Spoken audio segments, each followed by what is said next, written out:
எல்லாத்துக்கும் வணக்கம். அண்ட் இன்னைக்கு வந்து பார்த்தோம் அப்படின்னா நம்ம வந்து இப்போ ரீசன்ட் டேஸாக வந்து அதிகரிச்சு வரக்கூடிய சூசைட் பற்றி தான் வந்து பேச போகிறோம். என்னங்க இது அப்படின்னா, இதை நீங்கள் வந்து ஊக்குவிக்கிற விதத்துக்காகவோ இல்லை வேறு யார் மனசு கஷ்டப்படுத்துறதுக்காக இந்த வீடியோ கிடையாது.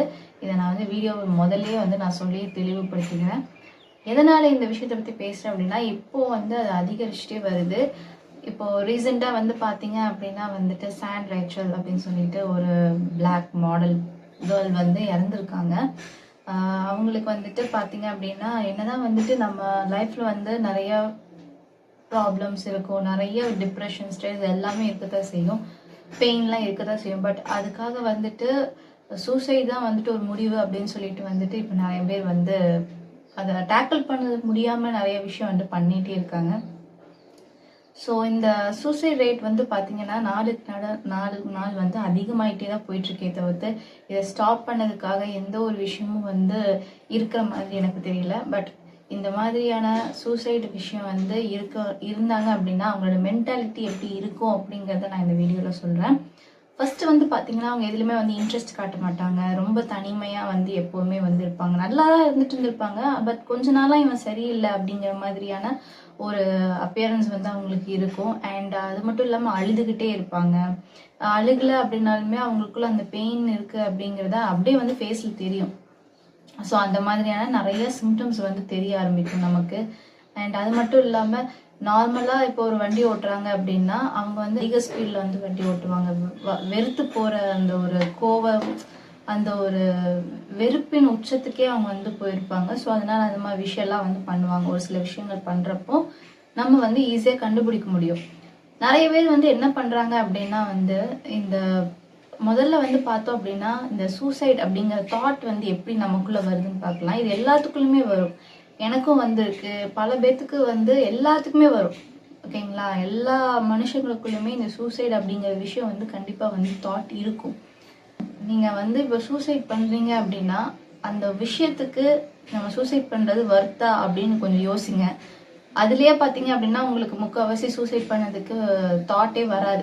இது வர்த்தே இல்லாத விஷயத்துக்காக நான் இருக்கிற சாகணும் அப்படிங்கிற மாதிரியான ஒரு மைண்ட் வந்து உங்களுக்கு வந்துடும். இன்னொரு விஷயம் பார்த்தீங்க அப்படின்னா, உண்மையாக சொல்லணும் அப்படின்னா ரொம்ப பவர்ஃபுல்லான ஒரு வார்த்தை இருக்குது. அந்த வார்த்தை வந்து யாருமே வந்து யார்கிட்டையும் சொல்கிறதே கிடையாது. ரொம்ப கம்மி. இந்த வார்த்தை வந்து சொல்கிற பர்சன்ஸ்லாம் வந்து பார்த்திங்கன்னா ரொம்ப கம்மியாக இருக்காங்க இந்த பூமியில் அப்படின்னு சொல்லிட்டு தான் நான் சொல்லுவேன். ஏன் அப்படி என்ன வார்த்தை, அது பவர்ஃபுல்லான வார்த்தைன்னு சொல்கிறீங்களே, அது என்ன வார்த்தை அப்படின்னா, நான் இருக்கேன் அப்படிங்கிற அந்த வார்த்தை. இந்த வார்த்தையை வந்து யாராச்சும் உங்கள் ஃப்ரெண்டோ இல்லை உங்கள் ஒய்ஃபோ ஹஸ்பண்டோ யாராக வேணாலும் இருக்கலாம், அவங்கக்கிட்ட நீங்கள் வந்துட்டு இந்த விஷயத்த போய் அவங்க ஏதாவது ரொம்ப டிப்ரெஷனில் இருக்காங்க இல்லை ஸ்ட்ரெஸ்ஸில் இருக்காங்க அப்படின்னா அவங்கக்கிட்ட போய் நீங்கள் சொல்லி பாருங்களேன், நான் இருக்கேன் அப்படின்னு நீங்கள் வந்து சொல்லி அவங்களுக்கு தைரியம் கொடுத்தீங்க அப்படின்னா அந்த பவர்ஃபுல்லான வார்த்தை அந்த விஷயத்த சொல்லி பாருங்க. சொன்னீங்க அப்படின்னாலே அவங்களுக்கு வந்துட்டு ஓகே, எனக்கு அவங்களுக்கு அந்த கான்ஃபிடென்ட் டெவலப் ஆயிடுச்சு அப்படின்னா அவங்க ஆட்டோமேட்டிக்காக வந்து அந்த சூசைட் மைண்ட்லேருந்து மாறிடுவாங்க. அது மட்டும் இல்லாமல் அவங்களுக்கு இந்த மாதிரியான விஷயங்கள்லாம் வந்துட்டு நீங்கள் தான் வந்து ஒவ்வொருத்தங்க நமக்குள்ளேயே தான் நம்ம வந்து கொடுத்துக்கணும். நார்மல் ரேட்டில் நமக்குள்ளே சூசைட் தாட் வருது அப்படின்னா ஒரு 3 times 4 times அந்த மாதிரி நம்ம மைண்டே வந்துட்டு நம்மளை வந்து இல்லை அப்படி பண்ணக்கூடாது, தப்பு அப்படின்னு சொல்லிட்டு நேச்சுரலாகவே வந்துட்டு ஒரு விஷயம் வந்து நடக்கும் நம்மளுடைய சைக்காலஜிக்கில்.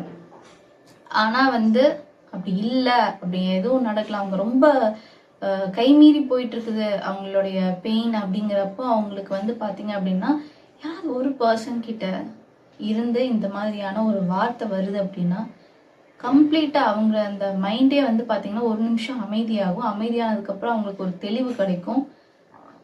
அந்த தெளிவுலேயே அவங்க வந்து யோசிக்க ஆரம்பிப்பாங்க, ஓகே நம்ம இதுக்கு வர்த்து தானா அப்படின்னு ஆட்டோமேட்டிக்காக வந்து யோசனை வர ஆரம்பிக்கும். ஸோ தட் அந்த அவங்கள வந்து சூசைட்லேருந்து நம்ம வந்து அவங்களை ப்ரிவெண்ட் பண்ண முடியும் அப்படின்னு சொல்லிட்டு சொல்லியிருக்காங்க. அது மட்டும் இல்லாமல் நிறையா வந்து இன்ஸ்பிரேஷனல் வீடியோஸ் பாருங்கள், நெகட்டிவ் வீடியோஸ் எப்போதுமே சரி. இந்த டிப்ரெஷன் ஸ்ட்ரெஸ் இருக்காங்க அப்படின்னா அப்படியே வந்து சேடாக ஒரு வீடியோ போடுறது, ஸ்டேட்டஸ் சேடாக வைக்கிறது, அதுக்கப்புறம் வந்துட்டு செத்துலாம் போல இருக்குது அப்படின்னு சொல்லிட்டு நிறைய இன்ஸ்டால ஐடி போடுறது, அப்படி அந்த ஒரு நெகட்டிவ் தாட் இருக்குன்னா நெகட்டிவ்குள்ளேயே போகாதீங்க. பாசிட்டிவாக வந்து பாருங்கள். நிறைய வந்து மோட்டிவேஷனல் ஸ்பீச்சஸ் பாருங்கள், நிறைய மோட்டிவேஷனல் சாங்ஸ் கேளுங்க. உங்களை நீங்களே வந்து நிறைய மோட்டிவேட் பண்ண அந்த அந்த சூசைட் அப்படிங்கிற அந்த விஷயம் வந்து பார்த்தீங்க அப்படின்னா நம்மளால ஹேண்டில் பண்ண முடியல அப்படிங்கிற பட்சத்தில் எல்லாருமே இந்த விஷயத்துக்குள்ளே இறங்குறாங்க. பட் ஒன்று நினச்சி பாருங்களேன், சூசைட் பண்ணுறதுங்கிறது வந்து ரொம்ப ஈஸி கிடையாது. அது வந்து அந்த ஒரு விஷயத்துக்கே வந்து அவ்வளோ கான்ஃபிடென்ட் வந்து வேணும், அவ்வளோ தைரியம் வேணும். அந்த சாகணும்னு நினைக்கிறதுக்கு போடுற அந்த எஃபர்ட்டை வாழணும் அப்படிங்கிறதுக்காக போட்டீங்க அப்படின்னாலே சூப்பராக வந்துட்டு வாழ்க்கை வந்துட்டு நீங்கள் நினச்சது இதுக்காக விட நம்ம சாகணும்னு நினச்சோம் அப்படிங்கிற மாதிரியான ஒரு விஷயம் வந்து நமக்கு புரிய ஆரம்பிக்கும், தெரிய ஆரம்பிக்கும். ஸோ தயவு செஞ்சு எப்போவுமே சரி அந்த ஒரு வீரத்தை இப்போ என்னை பொறுத்த வரைக்கும் பார்த்தீங்க அப்படின்னா, இப்போ ரித்தன்யா கேஸே எடுத்துக்கோங்களேன். அவங்க வந்து சூசைட் பண்ணிக்கிட்டாங்க அப்படின்னு சொல்லிட்டு சொல்லியிருக்காங்க.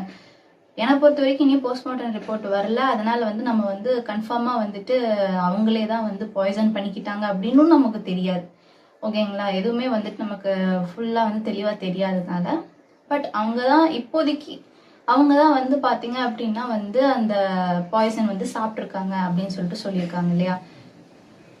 அப்படியே எடுத்துப்போமே, அப்படி அவங்க தான் பாய்சன் சாப்பிட்ருக்காங்கன்னா போய் வாங்குறதுக்கு ஒரு தைரியம் வேணும். அந்த மருந்து அந்த பாய்சனை குடிக்கிறதுக்கும் ஒரு தைரியம் வேணும். இதெல்லாம் இருந்தால் மட்டும்தான் வந்து பார்த்தீங்க அப்படின்னா சாகிறதுக்காகவே அவ்வளோ எஃபர்ட் எடுக்க வேண்டியது இருக்கு. அதுக்கு பசாம வாழுதுக்குன்னு சொல்லிட்டு எஃபர்ட் எடுத்துட்டு போகலாமே. இது வந்து நான் ஒரு உதாரணத்துக்கு தான் சொன்னேன் சூசைட் விஷயத்துக்கு. அப்புறம் இன்னொரு விஷயத்தையும் நான் வந்து இந்த வீடியோவில் நான் வந்து சொல்கிறேன். டிஎன்பிஎஸ்சி எழுதுனது இந்த விஷயத்துல வந்து பாத்தீங்க அப்படின்னா எனக்கு என்ன சொல்றதுனே தெரியலங்க. பாவமா இருக்கு எனக்கு உண்மையாலுமே. 14 லட்சம் பேர் எழுதியிருக்கிறாங்க கம்மியான வேக்கன்சிக்கு. பட் இவ்வளோ வேக்கன்சிக்கு இவ்வளோ கம்மியான வேக்கன்சிக்கு இவ்வளோ லட்சம் பேர் எழுதுறதே வந்துட்டு ரொம்ப பெரிய விஷயம். ஏன்னா அவ்வளோ டிமாண்ட் ஆயிடுச்சு. வேலை வந்து கிடைக்கல. படிச்ச யாருக்குமே வேலை கிடைக்கல. படிச்ச எல்லாத்துக்குமே வந்து வேலை இல்லாம இவ்வளோ ஒரு கஷ்டமான ஒரு சூழல் வந்து உருவாக்கி இருக்கு.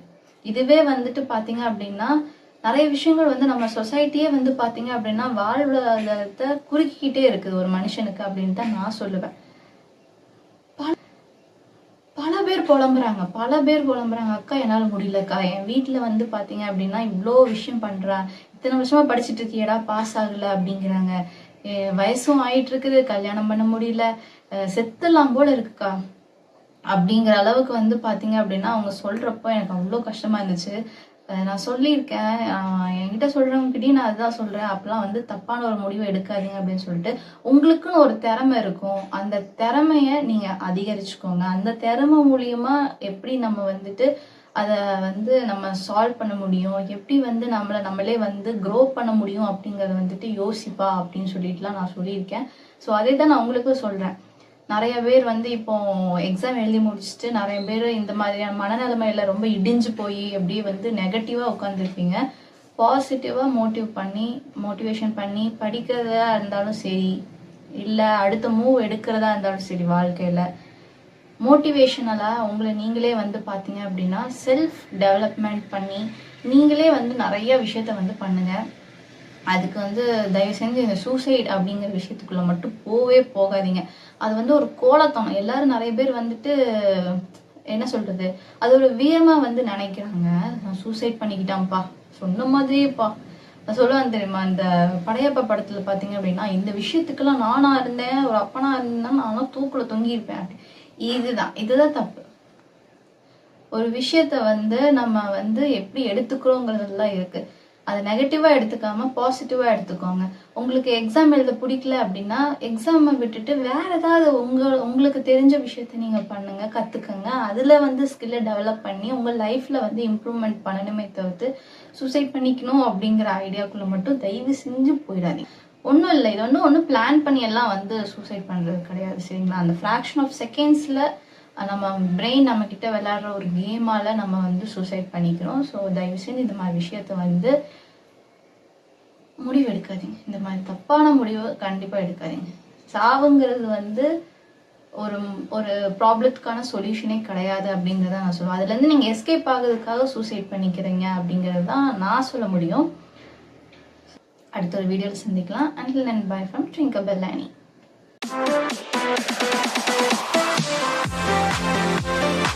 Thank you.